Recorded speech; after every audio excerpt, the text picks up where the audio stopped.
ফ্যাসিবাদী সময়ের সবচেয়ে বলিষ্ঠ কণ্ঠস্বরগুলোর একটি। তারা তাদের অ্যাডভার্টাইজমেন্টকে কেড়ে নেওয়া হয়েছে, তাদের সাংবাদিকদেরকে নিপীড়ন করা হয়েছে, কেউ কেউ পালিয়ে অন্য দেশে চলে যেতে বাধ্য হয়েছেন।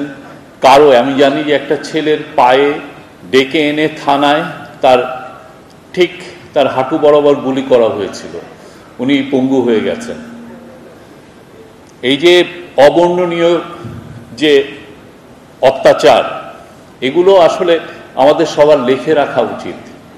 আমরা সেই কাজটা এখনো করছি না। 15 বছরের প্রতিদিনকার লিপি লিখে রাখা উচিত, তারা কি করেছিল। যে বাকশাল 1975-এ কায়েম করতে চেয়েছিল, সেটা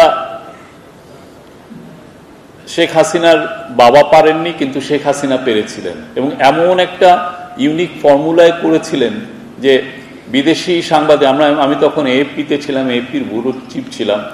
বিদেশি সাংবাদিক আসলে তাদেরকে বলছে, দেখো বাংলাদেশে 10,000 ওয়েবসাইট আছে, বাংলাদেশে 3,000 নিউজ পেপার আছে, 500 পিরিয়ডিক্যালস মানে ম্যাগাজিন আছে, টিভি আছে 30, 40, 50টার মতো। তাহলে এখানে ফ্রিডম অফ প্রেস বলে নাই যে তোমাদেরকে সবাই বলে, এটা কিভাবে বিশ্বাস করো? আমি অনেকগুলো এই ব্রিফিংয়ে ছিলাম, সেই ব্রিফিংয়ে এই কথাগুলো বলতো তাদের যারা স্পোকসম্যান ছিল, তাদের তথ্য মন্ত্রণালয়ে তথ্যমন্ত্রী, এরা এই কথাগুলো বলতো। যে কথা হচ্ছে যে এই সবাই মিলে একই কথাই তো বলছিল, সমস্ত নিউজ পেপার একই সুরে একই বয়ান তৈরি করছিল। সেই সময় নয়াদিগন্ত এবং 2-1টা নিউজ পেপার দাঁড়িয়েছিল, মানে ওই সময় দাঁড়িয়ে থাকাটাই ছিল সবচেয়ে বড় জিহাদ।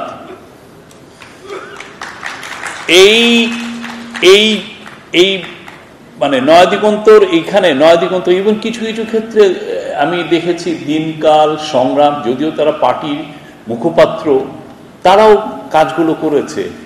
ছোট ছোট স্টোরিগুলো যেগুলোর আমরা এক ধরনের বর্ণনা মেজর নিউজ পেপারে পাচ্ছি, এদের কাছ থেকে আমার একই স্টোরির আমরা ডিফারেন্ট টেক পাচ্ছি। এবং ওই সময় এই বর্ণনা করাটাও, ওই বর্ণনা পাওয়াটা খুব জরুরি ছিল, নাহলে আমি ডকুমেন্টেশন করব কিভাবে? নিউজ পেপার তো ডেইলি হিস্ট্রিটা লেখে, ডেইলি হিস্ট্রি লেখার জন্য তো ক্রনিকলার লাগে। সেই কাজটা নয়াদিগন্ত করেছে, 2-1টা নিউজ পেপার করেছে। এবং এই যে নয়াদিগন্তের যে সংগ্রামী ভূমিকা, এটা আমাদেরকে রিমাইন্ড করে যে একটা দেশের জন্য, একটা বিপ্লবের জন্য নিউজ পেপার কতটা জরুরি। আমি প্রত্যেকটা অপোজিশন পার্টি সবাই সাফার করেছিলেন, কারো একটা ইংরেজি ডেইলি ছিল না। আপনার কথাটা লেখার কোনো ইংরেজি ডেইলি ছিল না, সেটা বিএনপিরই হোক, জামাত ইসলামেরই হোক, যে কোনো অপোজিশন পার্টির হোক। আপনার ইংরেজিতে আপনি যে কথাটা লিখতে চান, যেটা আমাদের এম্বাসির, ওয়েস্টার্ন এম্বাসির যারা পড়ুয়া লোকজন আছেন, যারা পুরো রিপোর্ট ব্যাক তাদের ওয়াশিংটনে বা ব্রাসেলসে বা আপনি লন্ডনে যারা রিপোর্ট পাঠান, তারা তো কোনো ইংরেজি ডেইলি, ইংরেজিগুলো সবই একই টাইপের কথা লিখেছে সেই সময়। আপনাদের একটা ইংরেজি ডেইলি ছিল না। আমরা যারা ইন্টারন্যাশনাল নিউজ এজেন্সিতে কাজ করেছি, আমরা কয়টা রিপোর্ট করি? মাসে 30টা রিপোর্ট, তো প্রতিদিন তো হাজার হাজার রিপোর্ট আসছে। আমি এমন কোনো গ্রাম পাই নাই যেখানে বিএনপির লোকরা মানে অ্যাক্টিভিস্টরা জেল খাটেন নাই, যার 10টা, 15টা, 20টা, 300টা, 400টা কেস এক একজনের এগেনস্টে। ওরা গ্রামের থেকে এসে ঢাকায় উবার চালাচ্ছেন, রিক্সা চালাচ্ছেন।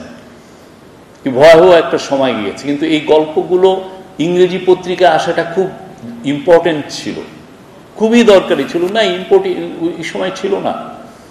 তা আমি বলে করবো যে আপনারা যারাই পলিটিক্যাল পার্টি করেন, যে ইয়ে করেন, সবার বয়ানের জন্য আপনার দ্বিভাষিক আপনার লাগবে। আপনি যে ইয়ে করেন, আপনি 1920s দিকে দেখেন, আমাদের যারা শেরে বাংলা বা এই সময় আপনি নিউজ পেপার দেখেন, মুসলিম লীগের অনেকগুলো পত্রিকা ছিল।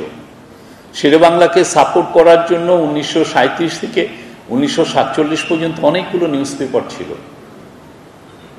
আমাদের এইখানে এই জিনিসগুলো আমরা ভুলে গিয়েছিলাম, এবং ফলে যেটা হয়েছে যে একই জবান, একই ন্যারেটিভ চাপিয়ে দেওয়া হচ্ছে। আপনাকে, আপনার নিউজ পেপার, যে নিউজ পেপার পড়ছেন সেই নিউজ পেপার আপনাকে শেখাচ্ছে আপনাকে ঘৃণা করার জন্য, যে আপনি যে কাজটা করতেছেন অন্যায় করছেন। আপনি যে অপোজিশন, আপনি যে অ্যাক্টিভিজম করাটা যে খুব ন্যায়সঙ্গত একটা, আপনার প্রোটেস্ট করাটা যে এটা একটা আপনার ন্যায়ের পার্ট, সেই জিনিসটা আপনাকে ঘৃণা শেখাচ্ছে। না, আপনি ওই প্রোটেস্ট করাটা এটা ইলিগাল, এটা ঠিক না। আমাদের সবাই একই টাইপের কথা বলতে হবে, না অ্যানিমাল ফার্মের মতো। তো সেই জায়গায় আমি আবারও নয়াদিগন্ত পরিবারকে ধন্যবাদ জানাই, তারা অনেক কাজ করছেন। বাট আমাদের কাজ এখানে শেষ না। হাসিনার আমলের 15.5 বছরে যতগুলো যা হয়েছে প্রত্যেকটা ডিটেলস লিখে রাখা, হিস্ট্রি লিখে রাখাটা আমাদের একটা নৈতিক দায়িত্ব। সেই কাজগুলো নিউজ পেপার যতটা ভালো পারবে, একটা ইন্ডিপেন্ডেন্ট রিসার্চার সেটা পারবে না। কারণ নিউজ পেপার তার পুরনো ফাইলগুলো ঘাঁটলেই প্রতিটা বিষয় তার সামনে এসে পড়বে। সেইটা যত ডিটেলে লিখতে পারবে, একটা রিসার্চারের ক্ষেত্রে অনেক অনেক বছর সেইখানে ব্যয় করতে হয়।